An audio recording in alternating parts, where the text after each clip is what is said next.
When I get really afraid of losing all my money in the stock market, of getting sick or losing a loved one, how do I handle that? In this video, Eckhart Tolle answers how we transcend any fearful thoughts we might have about losing our job, money, getting sick, or the fear of something happening to a loved one. He also shows us how we can turn our attention away from any fearful thinking and focus on the inner body and deepening into the present moment. When I get really afraid of losing all my money in the stock market, of getting sick or losing a loved one, how do I handle that? Fear again. The question is about fear. How do I handle the fear of catching a disease? Of all these, the problems that he mentions, or he or she mentions three. Fear of losing all my money or my savings, my investments, what I've been saving, of getting sick, or something bad could happen to a loved one. So you have fear for yourself, you have fear for others, and of course, all these things are not happening now, the things that you fear, but they could happen, says the mind. So I better think about it now, because in case it does, of course, if they did happen, you would face the situation. With the power of your conscious awareness, you would face the sickness, you would face the loss of money, and you would even face the loss of a loved one or the suffering of a loved one. With the power of your presence, you can face that.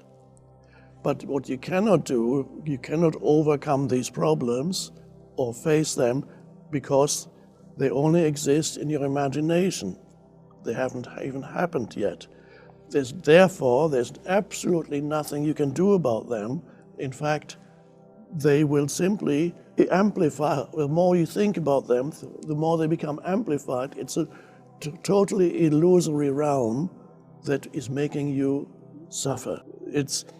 And so if there's a minimum of awareness, you can suddenly become aware of what it is that you are doing to yourself.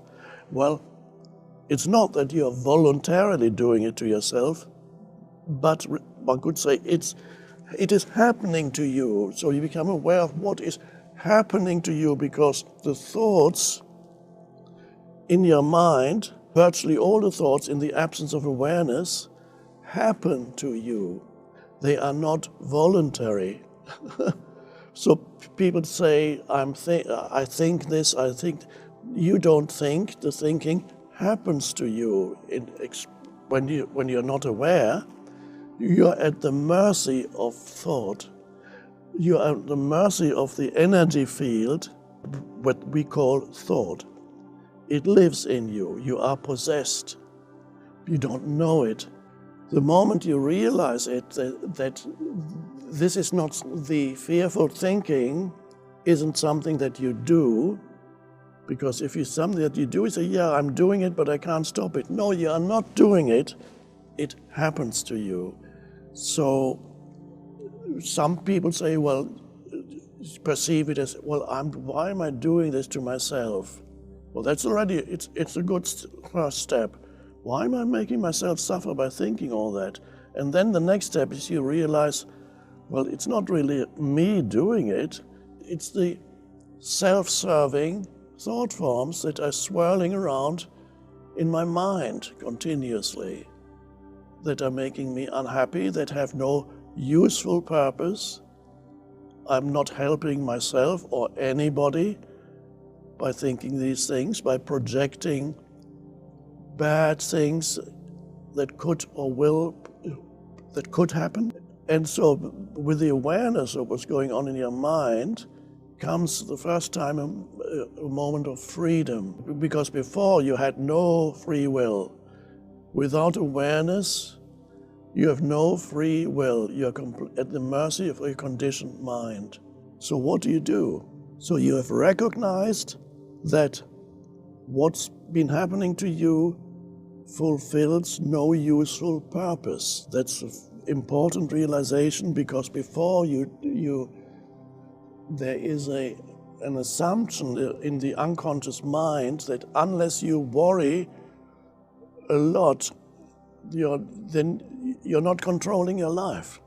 There is the delusion that the more you think about useless, you don't know it's useless. The more you think about the problems of your life, then you need to continue thinking in order to hold it all together. You need to really worry all the problems of the world. If you don't worry, then your life will fall to pieces. It's the underlying assumption. Of course, it's a delusion. So the worrying, the fearful thinking does not want to end. You need to know that it has a momentum. And you cannot fight it. If you fight it, you make it stronger. You give it added energy. So it's not by willpower that you can stop it, or as I just said, you can stop it briefly, but not for long through exercising willpower. So you stop it simply by first recognizing not only the futility, but also the destructive nature of that type of thinking. And then you begin to see that a lot of the unhappiness is produced by the narratives in your mind. And at that moment you have a choice. You can continue being dragged along in the stream of fearful thinking, or you can say, my choice is now to take my attention away from fearful thinking. I'm verbalizing it. But where does it go? If the fearful thinking wants all your attention, it wants all your consciousness continuously. It says, no, I'm letting go, I want it. And then you say, no, I don't want to go that way anymore. It's very simple. You bring your attention somewhere else. Thank you so much for taking the time to watch our video today. We hope you found it informative and enjoyable. If you liked what you saw, please show your support by liking this video and subscribing to our channel. By doing so, you'll be the first to know when we release new content.